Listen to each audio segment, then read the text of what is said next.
Oh, good. I'm so happy. We got another speaker for you. David Cary is coming to the stage right now. His belief is, David Cary's belief in always being thankful comes from his family's journey and his dedication to finding thankfulness in every day despite circumstances. His talk, 3 Life and Death Lessons, will reach anyone facing a hardship. Although not all of us have had to face the universal tragedy of losing or possibly losing a child, there is most definitely a resounding theme of why me when facing any ordeal or obstacle. Make some noise for David Cary.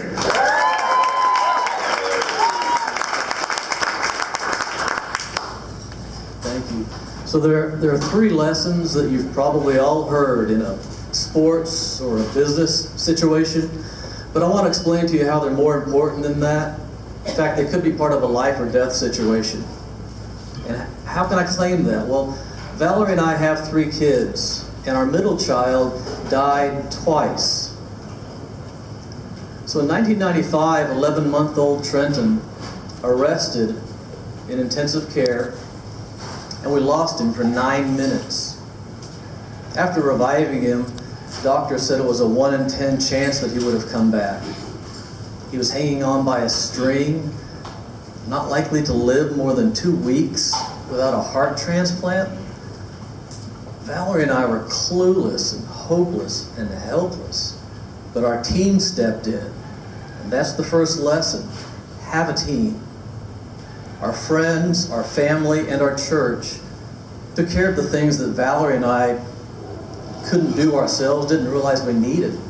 They fed us, they ran errands, they took care of older brother Austin, they cleaned our house, they even redecorated, moving furniture, rehanging pictures. The team took care of the details of the real world so Valerie and I could focus on Trenton and his heart transplant. And recall I said 2 weeks to survive. We waited on the list for a heart for 2 days, but the team was around us for weeks. And one of the surgeons was a member of our church. So someone from our team was always with Trenton, even in the operating room. Some years later, a friend told me, "You two are so strong."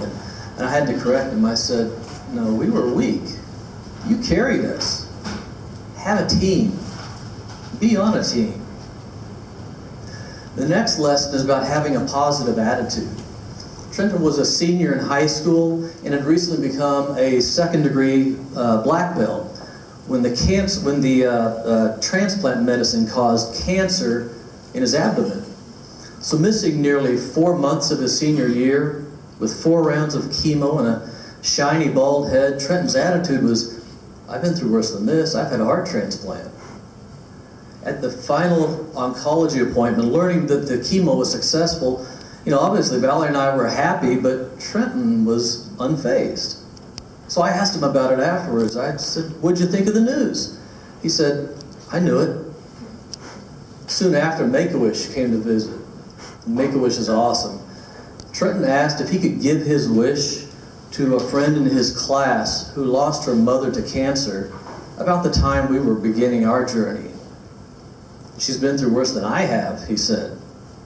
Well, it's not exactly how Make-A-Wish works, so ask me later about meeting Metallica. Yeah, when times are tough, keep your attitude positive and rock on.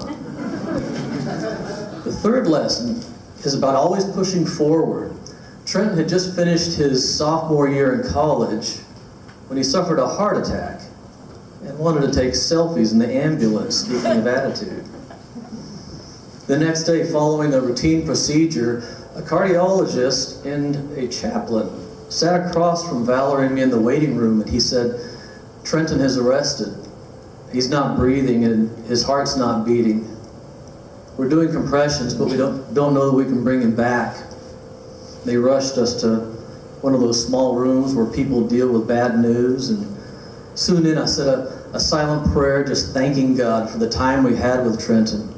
And that if this really were the end, that Valerie and I would find a way to push forward, but I wasn't done, and I wanted him to bring Trenton back. And right after the prayer, a thought came to me, and I told Valerie, I said, "Look, they haven't said he's gone, and until they do, I have to have some kind of hope that he can come back." Sometimes, when the situation's bad, is out of your control and you can't be happy, you still have to push forward to another day. So have a team and be on a team. Keep your attitude positive. And whatever happens, keep pushing forward to another day. And if you want to know about Trenton, you can ask him and his fiancée about his second heart transplant. That's the older one.